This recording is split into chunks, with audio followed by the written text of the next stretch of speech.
आम्ही आमचे पोलीस घेऊन आल्यानंतर इथल्या स्थानिक यंत्रणेने इथले सिनियर पी आय त्यांच्याकडून आम्हाला म्हणावं असं सहकार्य लाभलं नाही. लोकल पोलीस त्यांनी चांगलं सहकार्य केलं, पण सिनियर जे आहेत त्यांच्याकडून जे अपेक्षित होतं आम्ही आलो, आम्ही कायद्याचा अजिबात भंग केला नाही. आमच्यासोबत आमचे स्थानिक पोलीस घेऊन आलो. त्यांनी देखील इथं आल्यानंतर त्यांनी असं आहे, आम्हाला याची जाणीव आहे की कदाचित त्याची परमिशन घ्यावी लागत आहे, पण आरोपी पळून गेल्यानंतर मग आपण तपास करायचा का, हा पण प्रश्न आहे. आमची मागणी या पर्यटकांवरती, ते दोषी आहेत, ते जरी परदेशी पाहुणे असले तरी त्यांच्याकडून गुन्हा घडला आहे, त्या गुन्ह्यामध्ये त्यांना 100% शासन झालं पाहिजे, कायदेशीर कारवाई त्यांच्यावर झाली पाहिजे. नारायणगाव ओझर रस्त्यावर घडलेल्या हिट अँड रन प्रकरणी पोलिसांकडे CCTV फुटेज आले होते. त्या आधारे पोलीस तपास करीत असताना त्यांना तपास लागला नाही. मात्र धनगरवाडी येथील गणपती मंडळाच्या एका कार्यकर्त्याने परदेशी पर्यटकाबरोबर काढलेला फोटो प्रसारित केला आणि तोच फोटो तपासाचा धागा झाला. त्या आधारे नारायणगाव पोलिसांचे सहाय्यक पोलीस निरीक्षक महादेव शेलार यांनी त्या पर्यटकांच्या रिक्षाचा नंबर ट्रेस केला. त्याच मोबाईलच्या आधारे रिक्षा भाड्याने घेतलेल्या डीलरशी संपर्क झाला.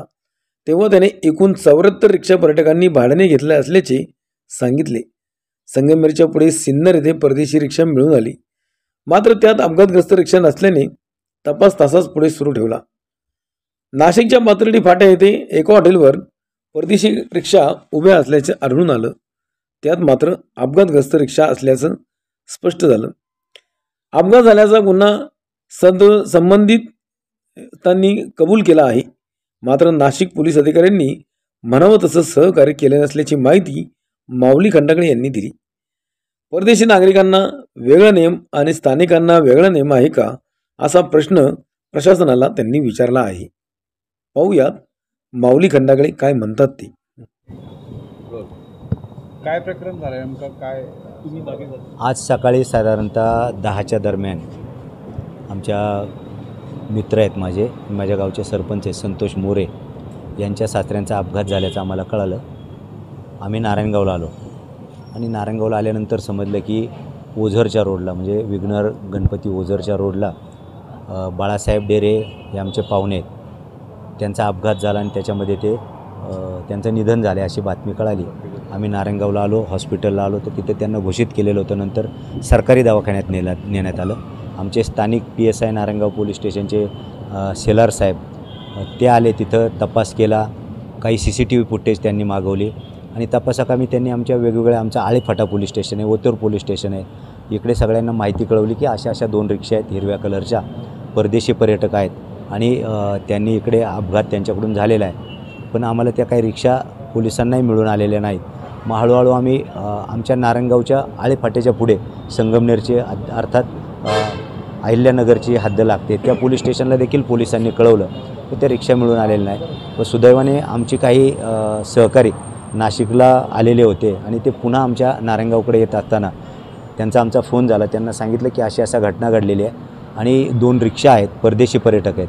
मग त्यांनी ते ट्रेस केल्या. त्यांना साधारणतः सिन्नरच्या जवळ त्या 2 रिक्षा आढळून आल्या, परंतु त्यांना विचारल्यानंतर ते नव्हते, कारण जो अपघात जिथे झाला तिथे आम्हाला काही फुटेज मिळून आलं, CCTV फुटेज, आणि जिथं तो अपघात झाला त्याच्या बाजूला एक गणपतीचं आमचं शेड होतं, गणपतीचं मंडळ होतं. तिथे या मंडळींचा कुणीतरी परदेशी पर्यटक म्हणून हौसेने त्यांच्याबरोबर फोटो काढलेला होता. मग त्याच्यामध्ये त्या रिक्षाचा नंबरही आलेला होता. दरम्यान आमचे सन्माननीय शेलार साहेब यांनी त्या नंबरवरती त्या ॲपमधून सर्च केलं.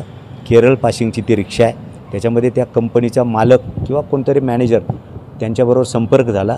त्यांनी सांगितलं की हो आम्ही त्या रिक्षा दिलेल्या आहेत.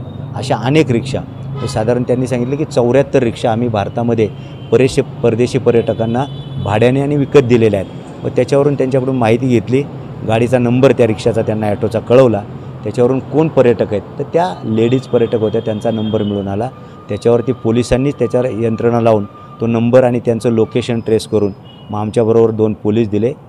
आम्ही तिकडे तपासत आलो, म्हणजे शोधत आलो, तर इथे नाशकामध्ये पाथर्डी फाट्याजवळ क्लिक म्हणून हॉटेल आहे, त्या हॉटेलमध्ये ती लोकं सापडली.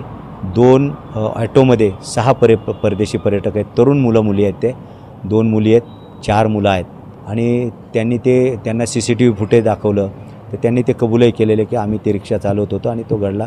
त्यांना ते मे बी त्यांना कदाचित कळालं नसेल किंवा निग्लिजन्स म्हणू आपण, ते गेले, पुढं निघून आले. खरं तर हा अत्यंत दुर्दैवी प्रकार आहे. आपल्या देशामध्ये बाहेरचे पर्यटक येतात, रहदारीचे नियम त्यांना माहिती आहे की नाही. आता तुम्ही जर फुटेज पाहिलं तर त्याच्यात त्यांनी डाव्या बाजूनं रिक्षा आमच्या मोटरसायकलला ओव्हरटेक करते आणि तो धक्का लागून ते जागेवर पडले आणि त्यांचा जागेवर मृत्यू झाला. आणि त्या रिक्षा जर आपण पाहिल्या, आपल्या रिक्षा साधारण कोणत्याही रिक्षाला आपल्याकडे वरती टप नसतो, यांच्या ह्या रिक्षाला टप आहे. म्हणजे सामान ठेवण्यासाठी. म्हणजे परदेशी नागरिकांसाठी काही वेगळा नियम आहे का आपल्या देशामध्ये आणि आपल्या लोकांसाठी काही वेगळा नियम आहे का, हा देखील प्रश्न आहे. आम्ही आमचे पोलीस घेऊन आल्यानंतर इथल्या स्थानिक यंत्रणेने, इथले सिनियर पी आय त्यांच्याकडून आम्हाला म्हणावं असं सहकार्य लाभलं नाही. लोकल पोलीस त्यांनी चांगलं सहकार्य केलं, पण सिनियर जे आहेत त्यांच्याकडून जे अपेक्षित होतं, आम्ही आलो, आम्ही कायद्याचा अजिबात भंग केला नाही. आमच्यासोबत आमचे स्थानिक पोलीस घेऊन आलो. त्यांनी देखील इथं आल्यानंतर त्यांनी असं आहे, आम्हाला याची जाणीव आहे की कदाचित त्याची परमिशन घ्यावी लागत आहे, पण आरोपी पळून गेल्यानंतर मग आपण तपास करायचा का, हा पण प्रश्न आहे. आम्ही खूप म्हणजे चांगुलपणानं आम्ही इथं आलो. अपेक्षा ही होती की त्यांनी आम्हाला थोडंसं समजावून सांगायला पाहिजे होतं. त्यांच्याकडून म्हणावं असं सहकार्य देखील झालेलं नाही. आमची मागणी या पर्यटकांवरती, ते दोषी आहेत, ते जरी परदेशी पाहुणे असले तरी त्यांच्याकडून गुन्हा घडला आहे, त्या गुन्ह्यामध्ये त्यांना 100% शासन झालं पाहिजे, कायदेशीर कारवाई त्यांच्यावर झाली पाहिजे. आणि ज्यावेळेला परदेशी पर्यटक इथे येतात त्यांच्यासाठी काही वेगळा नियम असेल असं मला वाटत नाही. तर त्यांच्यासाठी देखील आपल्या देशामध्ये, आपण जर परदेशात गेलो तर आपल्या लोकांना गाडी चालवायला मिळते का, किंवा काही कायदेशीर त्याचे काय नियम आहेत. बरं, तो नियमात जरी असेल तरी त्यांनी गुन्हा केल्यानंतर त्याला तो दंड झाला पाहिजे जो भारतीय नागरिकाला होतो. मी माऊली खंडागळे, तालुका जुन्नर, जिल्हा पुणे.